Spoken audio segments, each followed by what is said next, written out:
নমস্কার, আমি Arijit Banerjee share trading ক্লাসের তরফ থেকে আজকে একটি নতুন ভিডিও সিরিজ নিয়ে আসতে চলেছি। এই ভিডিও সিরিজটা মেইনলি যারা নতুন ট্রেডার, যারা শেয়ার মার্কেটে সদ্য পা রেখেছেন অথবা শেয়ার মার্কেট দীর্ঘদিন করেও সেখান থেকে প্রফিট করতে পারছেন না, সেই সমস্ত জিনিস নিয়ে আলোচনা করব এবং আমার মূল ফোকাস থাকবে জেনারেল সমস্যাগুলো, যেগুলো আমি দীর্ঘদিন মানুষজনকে গাইডেন্স করার সুবাদে, নতুন ট্রেডার তৈরি করার সুবাদে যে নলেজগুলো আমি পেয়েছি, সেই যে সমস্যাগুলো তারা জেনারেলি ফেস করে থাকেন। সঙ্গে সঙ্গে আমি বলবো যে এই সমস্যাগুলোতে কি করে ওভারকাম করা। আজকে আমাদের দমদমের শেয়ার ট্রেডিং ক্লাসে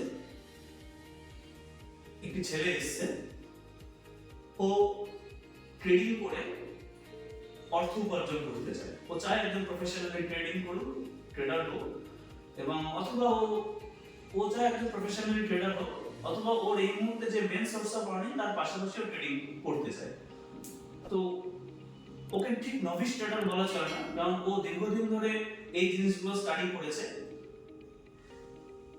কিন্তু ও এখনো পর্যন্ত সেইভাবে প্রফিটেবল না। অধিকাংশ ট্রেডই ও লসে কনভার্ট হচ্ছে। তো খুব পজিটিভ আমার সঙ্গে এসে একটি আলোচনা করতে যে কিভাবে ওর কোথায় ভুল হচ্ছে, ওর কোন জায়গাগুলোতে মেনলি ফোকাস করা উচিত। ওর নাম হচ্ছে রাহুল। আমি রাহুলের কাছে নিয়ে বলছি, ইন্ট্রোডিউস করছি রাহুলের সঙ্গে। নমস্কার সবাইকে। তো আমি যতটা সোশ্যাল মিডিয়ায় দেখেছি বা ইউটিউব বলুন, যে কোনো সোশ্যাল সাইটে, যে সবাই একটা জিনিস দেখায় যে কিছু শর্ট টাইম ফ্রেমে পয়সা কীভাবে কামানো যায়, কিন্তু অ্যাকচুয়ালি এতদিনে যেটা বুঝেছি যে শর্ট টাইম ক্ষেত্রে কিছু পয়সা কামানো যায় না, ওটা আমি লস মেকিং ট্রেডারই হবে। তো যার জন্য কোন টাইম ফ্রেম বেটার এবং কোন টাইম ফ্রেমে কোন সিচুয়েশনে অ্যাকচুয়ালি ট্রেড করা উচিত, কোন সিচুয়েশনে ট্রেড করা উচিত নয়, সেই সমস্ত বিষয়বস্তুকে আমি আপনার কাছে জানতে চাইছি। এই প্রসঙ্গে বলি,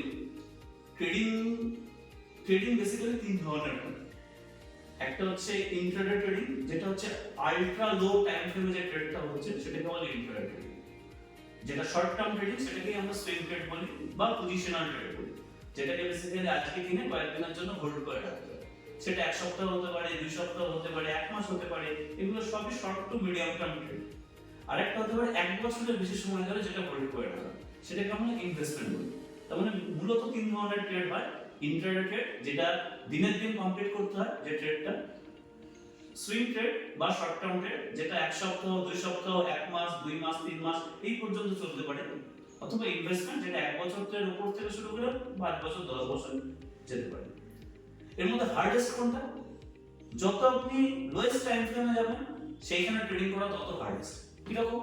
আমি আপনাকে একটা সিম্পল এক্সাম্পল বলি। নিফটি লাস্ট 10 বছরে বেড়েছে এবং আমি আপনাকে গ্যারান্টির সাথে বলতে পারি আগামী 10 বছরে নিফটি আরো বাড়বে। তাহলে নিফটি তো ক্রমাগত বাড়ছে, সেন্সেক্সও ক্রমাগত বাড়ছে, আপনি আর্নিং করতে পারছেন কি শেয়ার বাজার থেকে? কেন পারছেন না? তার মেন কারণ হচ্ছে আলট্রা শর্ট টার্ম টাইম ফ্রেমে গিয়ে ট্রেড করছেন আপনি। যদি আপনি লং টার্ম টাইম ফ্রেমে ট্রেড করেন বা ইনভেস্ট করেন, তাহলে আপনি এই মার্কেট থেকে অবশ্যই পয়সা উপার্জন করতে পারবেন। আমার কাছে যারা শিখতে আসে তারা প্রথমেই প্রশ্ন করে তারা ইন্ট্রাডে শিখতে চায় বা অপশন ট্রেডিং শিখতে চায়। আগেই বলে রাখি, এটা হচ্ছে একদম শুরুতে যারা ট্রেড করতে আসে তাদের জন্য একটা গ্রেভ মিস্টেক। এটা কখনোই করা উচিত না। ইন্ট্রাডে করবেন, অপশন ট্রেডিং করবেন, অবশ্যই করবেন, কিন্তু একটা নির্দিষ্ট পরিমাণ জ্ঞান অর্জন করার পর। স্যার, আমরা এটা বুঝলাম যে আমাদের পক্ষে সুইং ট্রেডিংটা হচ্ছে, শর্ট টার্ম ট্রেডিংটা হচ্ছে বেসিক। তাহলে আমরা এর মধ্যে কি ব্রড মার্কেট ইন্ডেক্স, যেমন ধরুন নিফটি 50 বা ব্যাংক নিফটি, এই জিনিসগুলো থেকে আমরা কি দেখবো যে কখন শেয়ার বাড়ছে বা কখন সেই ইন্ডেক্সগুলো বাড়ছে, সেই অনুযায়ী কি আমরা পজিশন নেবো, না আমাদের তার মধ্যে আবার আরো ভেতরে ডিপলি ঢুকে সেটাকে দেখতে হবে?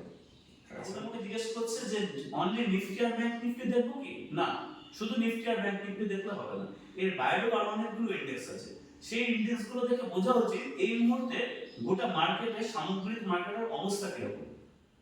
শুধু নিফটি যদি বাড়ে তার মানে এই নয় যে বাজারের গতি বুলিশ, ওভারঅল বাজারের গতি বুলিশ, কারণ নিফটিটাতে কিছু পার্টিকুলার সেক্টরের উপর বেশি ওয়েটেজ দেওয়া হয়। আজকের ভিডিওটি এইখানেই সমাপ্ত করছি, তা না হলে ভিডিওটি আরো অনেক দীর্ঘায়িত হবে।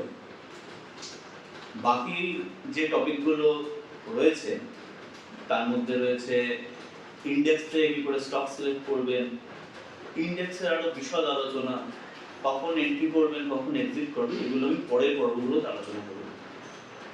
যদি ভিডিওটি আপনাদের ভালো লেগে থাকে তবে ভিডিওটা লাইক করবেন, শেয়ার করবেন আপনাদের পরিচিতদের সঙ্গে, আর কিছু জানার প্রয়োজন থাকলে সেটাকে আপনারা কমেন্ট বক্সে লিখে জানাবেন। ধন্যবাদ।